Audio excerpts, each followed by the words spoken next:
Hi everyone, welcome to this video that's going to give you just a little bit more information about what's actually happening in the body during the follicular phase of our cycle.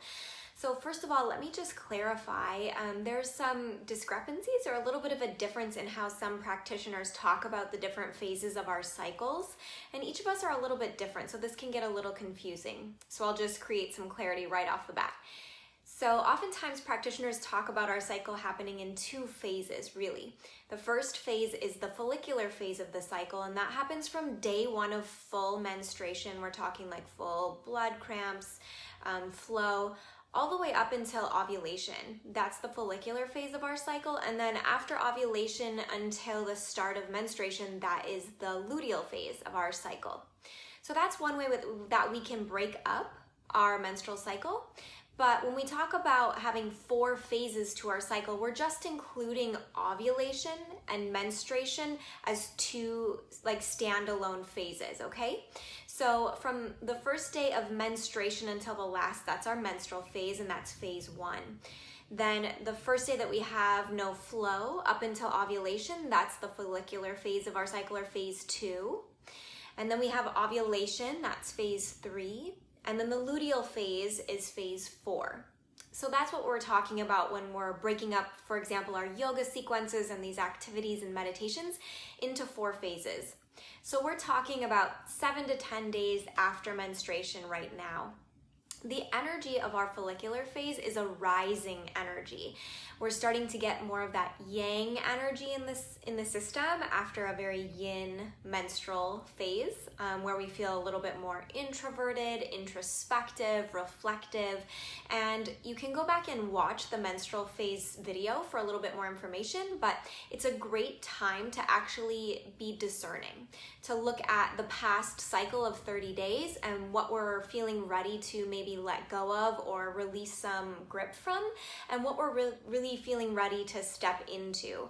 Now, the follicular phase is bringing us the energy and the dedication and the drive to actually take action on those intentions.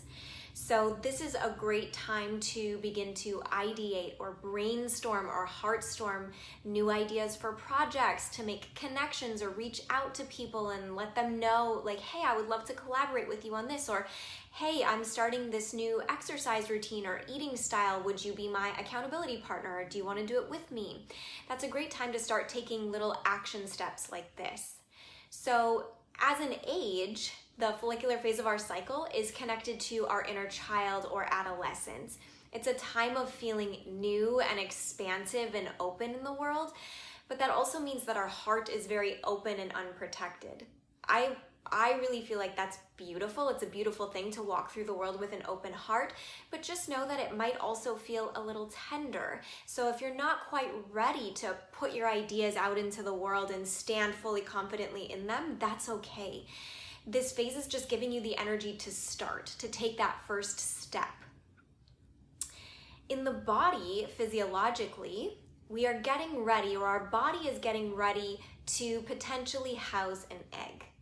Because as the female physiology works, it's always getting ready to honestly hold space for a new life. So right now, our FSH is being stimulated from the pituitary. Estrogen is rising, and what that is doing is thickening our uterine lining to house potentially an egg. So that's what's going on. There's a lot of proliferative energy in the body. There's a lot of growing and getting ready for. And so we can use that energy, we can tap into that energetically in our lives. So I would encourage you to just examine what's on your heart, what's on your mind. Maybe there's something that's been kind of irking at you to get to. This is a great time to kind of distill into what you want to take action on and begin to take those steps. On a health level, if you are working on, let's say, incorporating more nutrients into your diet in some way, or you're working on incorporating maybe more stress reduction or stress management techniques, this is a great time to start something, because the energy of get it done, the energy of drive and willpower is on our side at this time. It's also a time to be a little bit more light and playful and free-spirited. So you'll notice that the meditation for this phase of the cycle is an inner child meditation, and I would encourage you to just explore what brings a little bit more excitement and fun and free-spiritedness into your day, and really honor that this week in particular. Really honor doing something that feels free and light and spontaneous. All right, I hope that helps you out a little bit more. I hope that helps to give you some clarity into the energy and gives you some ideas to tune into the energy of this phase of the cycle. And I hope that the practices are supportive for you. See you soon.